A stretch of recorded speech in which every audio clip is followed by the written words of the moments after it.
This is the really common challenge I see with a lot of businesses. People launch, trying to find product market fit, and the first mistake they make is a poor initial pricing strategy. You kind of go a bit lower to get your foot in the door, but then you never quite increase it quick enough. So the founder gets trapped. They can't afford to hire good people or more people. Of course, they don't have the margins to support it.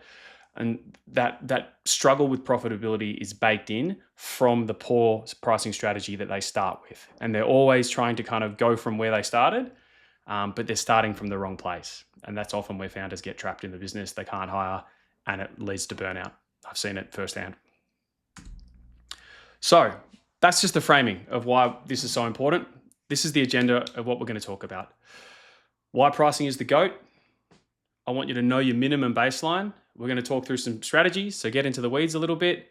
I'm going to have a reality check with you, and we're going to talk about saying no, and then we'll talk about some simple action steps that you can take after this to actually implement it.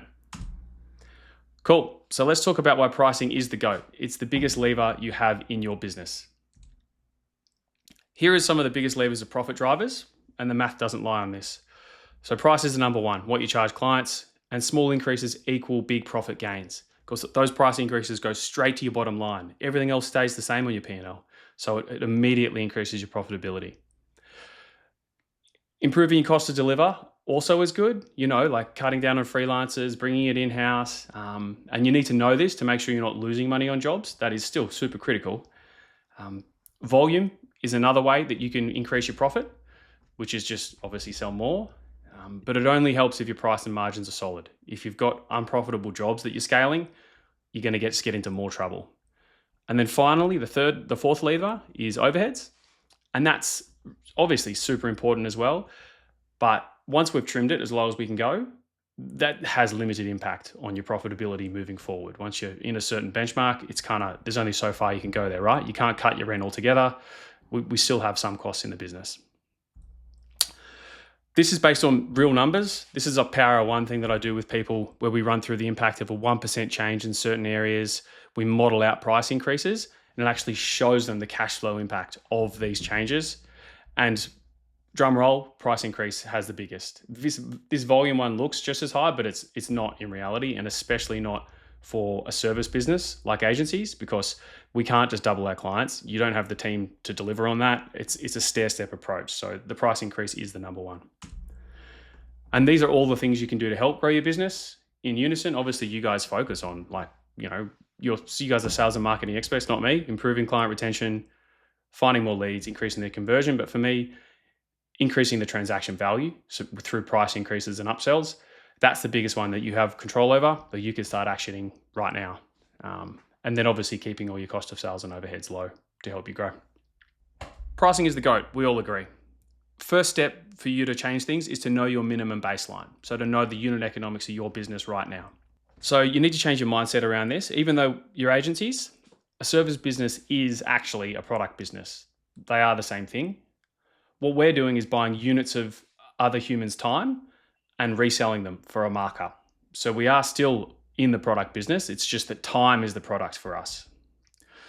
Again, I model this regularly with people. I look at the team lists. I look at their salaries. I look at target utilization and what their charge out rates could be. And you need to make sure that you're pricing your time like a product. You need to have markup on it, and you need to have enough markup on it. So some examples here. For example, a strategist who's on 150K plus super, probably one of the more high paid people in your agency, that base cost is about $85 an hour. I suggest that you minimum charge them out at 3.5 times their base cost. So close to $300 for a high level strategist. This is your starting at price. This is your baseline. Remember, I'm not saying this is your ceiling. This is just, you don't want to be below this. Same thing for a technician, right? The bottom one, they're 45 an hour, times it by 3.5. That's where they should be for their minimum base charge out rate. And ideally, if we can push it up to four times their base or maybe more. So you need to have at least a rough idea of what the minimum is that you can charge people out at, which will stop you discounting past that and making sure that that you're aware of that. If you use a weighted average charge out rate for your team, you'll lose margin as you promote people through your business. The longer you're in your game, I don't know, there's varying years that you guys have been in business, but the longer you're in the game, the more people stay with you. You have to obviously give them pay rises. But if you're just using one charge out rate across the whole business, it becomes really hard because everyone gets paid more and more, and your charge out rate doesn't truly affect that cost. So I would suggest having tiered charge out rates for everyone, and the higher paid people are on higher rates. As I showed you here, right? The strategist is on a minimum of 300 an hour charge out, whereas a technician's down at 160. So making sure that you're pricing and valuing that product that you're buying. This is all based off something called the rule of thirds, which was an old school way for you to think about profitability and pricing. And the rule of thirds takes, for example, your staff costs and you times it by 3. So you're adding a little bit of margin to cover your overhead. You're also building in some profit margin. The whole concept behind this is that it's trying to connect your team's hours to your overall business model. So you get your charge out rate right. That leads to client profitability, which leads to overall business profitability. But in reality, this model is kind of broken. So this was the rough idea of why we're timesing things up. We want to build in some profit margin. We want to build in some stuff for overhead and labor. And that was the whole concept behind this rule of thirds. But that's kind of broken because, especially since COVID, wage costs are going up. I'm sure you guys have experienced it with your staff, but people are asking for pay rises. It's hard, it's expensive, especially in big capital cities. So people need to be paid more. And in reality, your business model is way more complex than that. You know, agencies spend maybe 50, 60% of their overall revenue is just on team costs. Then obviously there might be some COGS in there, your subcontractors, and then some operating expenses, and hopefully some net profit left over at the end of it. So getting your pricing right and knowing what your minimum baseline is the starting point to make sure that you're not going backwards to begin. Michael, question, man. Yeah. In terms of best practices, what have you seen when it comes to forecasting profits, sales? Like, how often should agencies be doing that? Depends on the volume in your business, depends on the size. Monthly is a good rough rule of thumb, I would say. I do it for my monthly management meetings. We're looking at the forecast every month. For people with high moving businesses, it'd be more often. If there's not a lot moving, you've just got big chunky projects that you work on one at a time. Obviously, maybe it's not, but monthly is a good baseline. Hopefully that gives you a rough idea of setting minimum baseline, how you should think about your team's cost. Think about it like a product. Make sure you've got enough markup built in there so you're pricing things correctly. And this is just a bonus tip before we move to the next section. Getting the team mix is really right. So you don't want too many people in management roles who are doing non-billable work.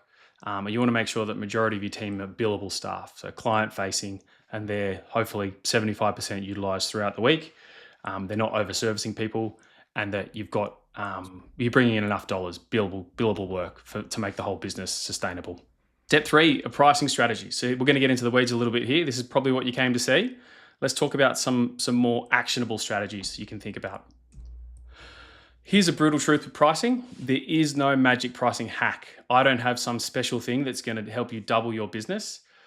There's a lot of psychology with pricing. Everyone thinks they've got, I'll talk about value-based pricing, but the reality is it's all made up.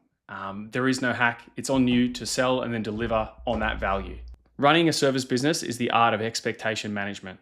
This is a quote one of my favorite clients, my most profitable client, told me, and he was running 30 to 40% margins regularly because he set it up at the start with the right expectations and then he delivered on them and people stuck around. And that really helped change my perspective with this fact that there is no magic hack. Maybe you might be able to upsell a couple of people, but if you don't deliver, so getting clear on what you can and set those expectations clearly.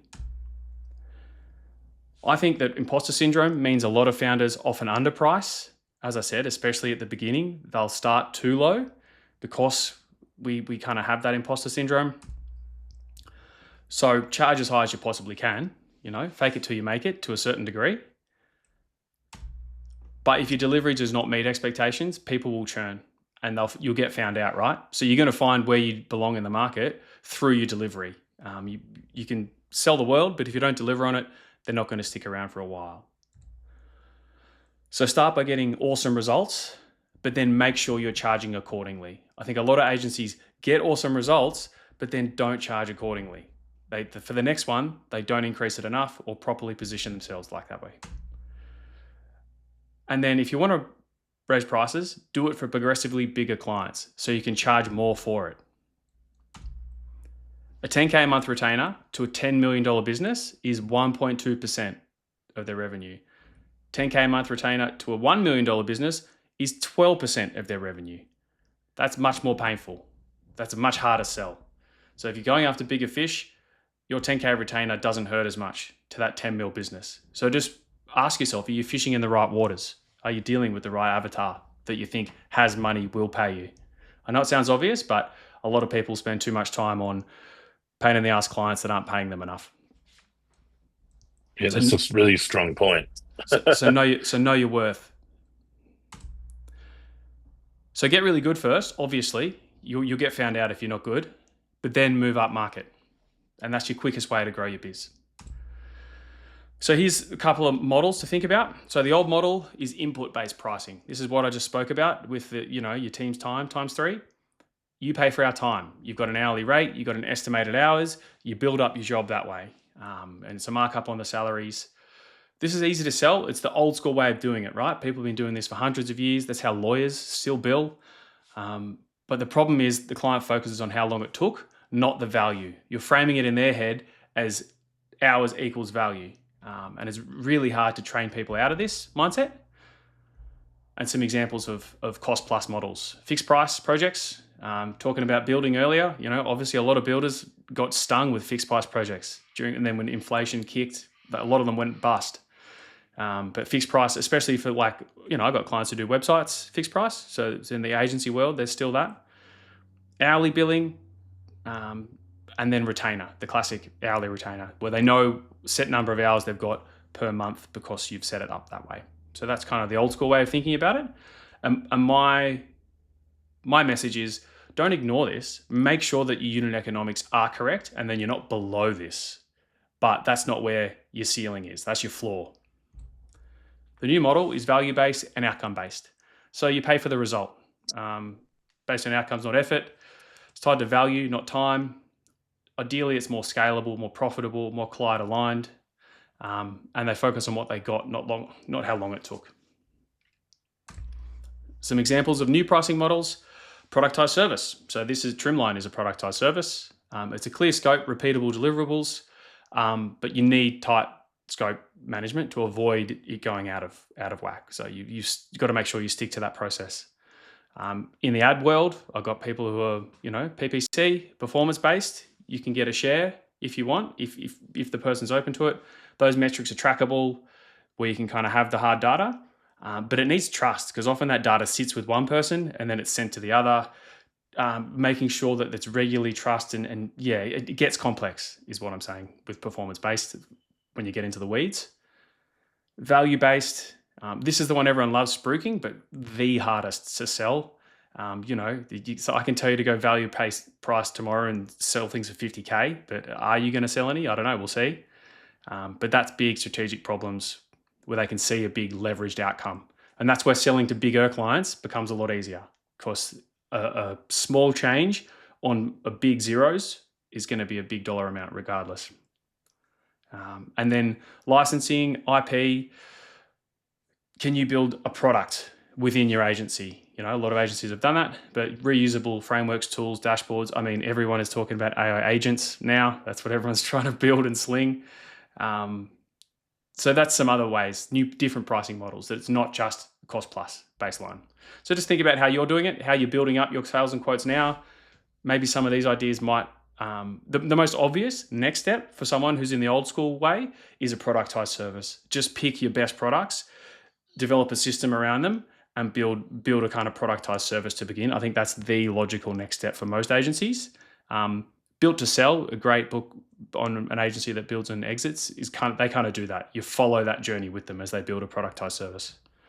And then the expert doesn't sell time, the expert sells certainty, which is a great quote.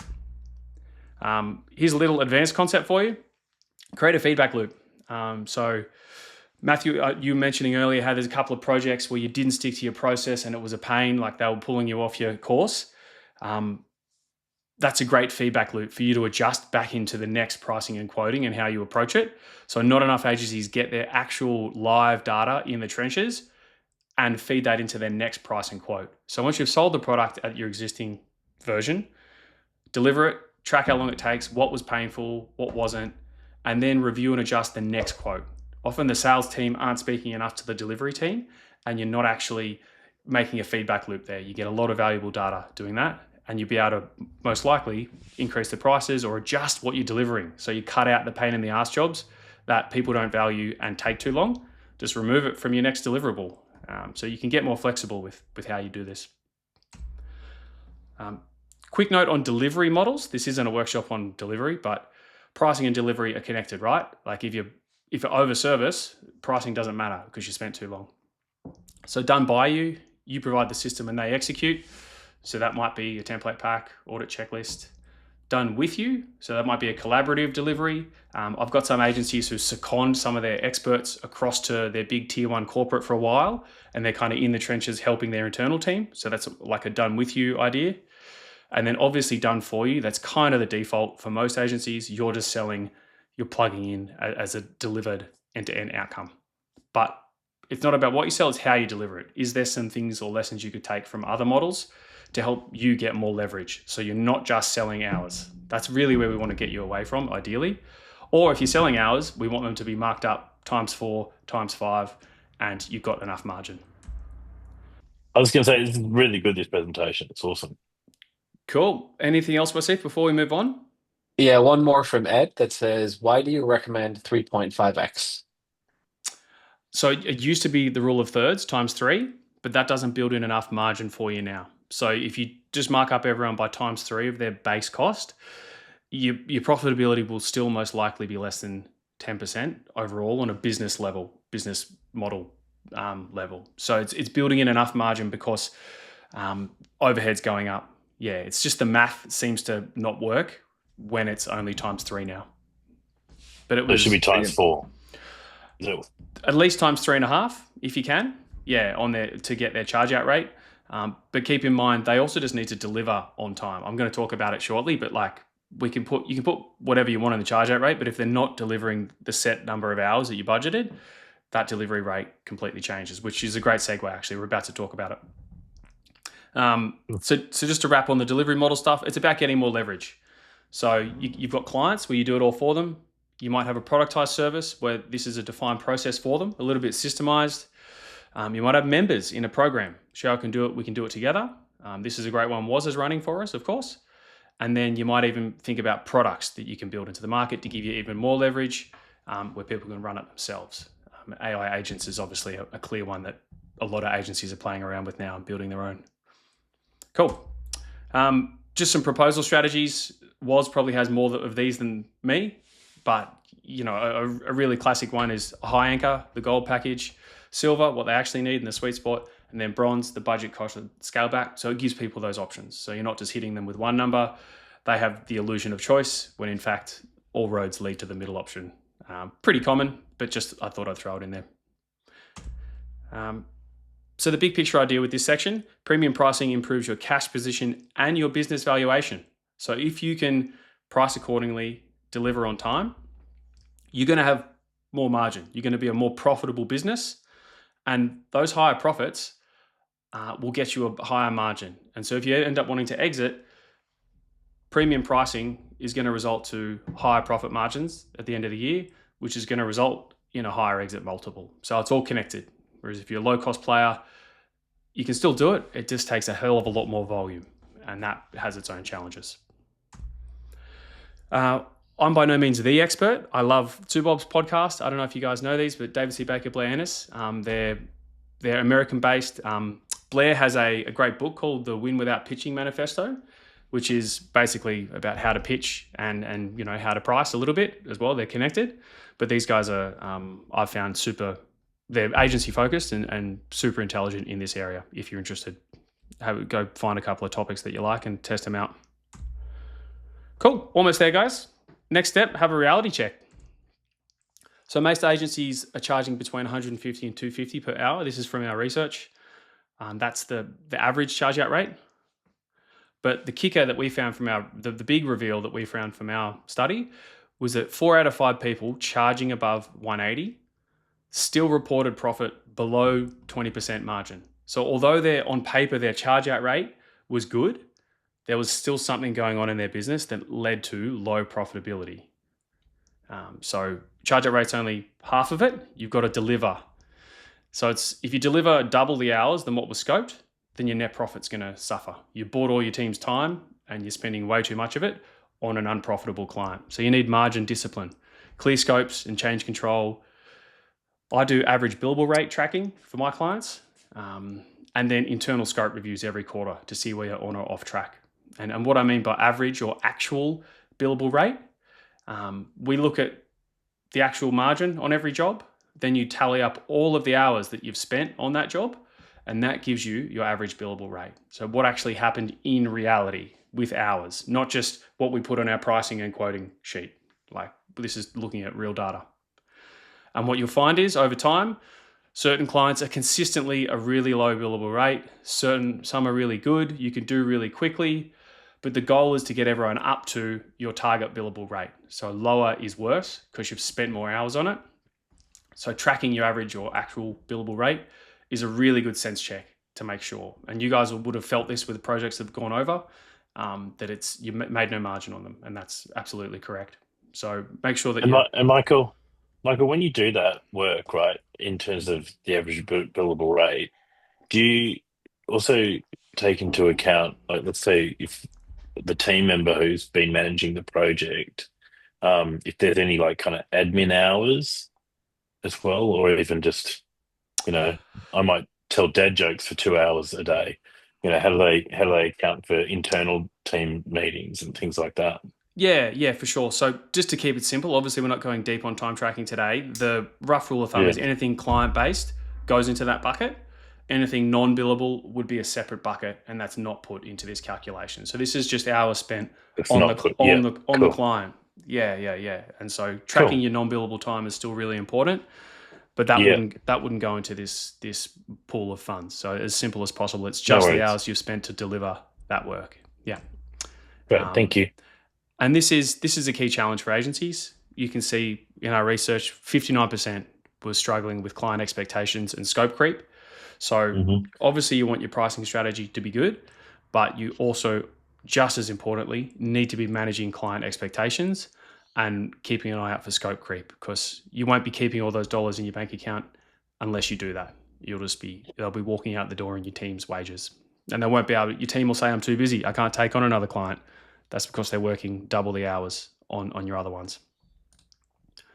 Step 5, this almost is the most important message, is learning to say no. Very hard to say no to money, but that's something that I think you need to do in order to maintain the pricing that is going to help you grow your business and to help you hit the margins that you need to. Saying no is the ultimate pricing strategy. If you don't have a very good pipeline, it's really hard to do. If you're desperate for cash, very hard to do. So working with building a sales pipeline is the first and most critical step of this. Then you've got confidence to say no to those pain in the ass clients who are haggling on price, because you've got another lead coming in the door, you've got a flow, and it makes it easier to say no. Because not every client deserves your best price. Your worst clients will drain the team, which is a massive kicker. Cultural problems with draining the team. Burn hours. They'll resist price increases down the line as well. Sometimes you might sell them and be like, oh, we'll upgrade them later. And they don't do that either. So have a quarterly client audit. Keep them, raise the price or cut. But this is a lot easier to do if you've got a sales pipeline, if you've got people coming through. So that's obviously a critical part of why you're working with WOS as well. That's it. Section 6, how to action this. Let's just talk about a few key steps and then we're done. So to improve your margins, we talked about pricing, know your floor, but then obviously aim for the ceiling or for the roof. Get efficient and then review. So a couple of surefire quick tips to finish. Stop underpricing, fire unprofitable clients, charge for strategies up front if you can. So do paid onboarding / strategy. Offer fewer high value services. So can you productize your 3 best services and drop those custom projects that take forever to quote, that don't ever seem to make you money? Get a niche positioning in something. So become an expert in your little world, wherever you are, whatever market you're in. So that's some pricing ideas. Efficiency, that's 70-30 team structure.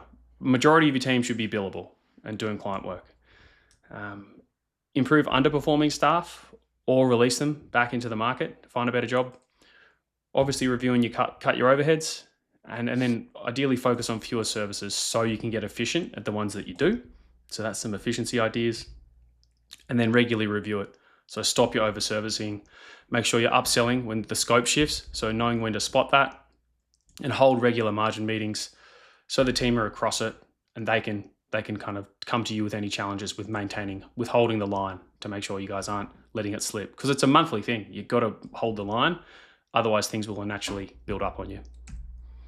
So some moves you can make this week: calculate your real cost base and your minimum rate for all your team.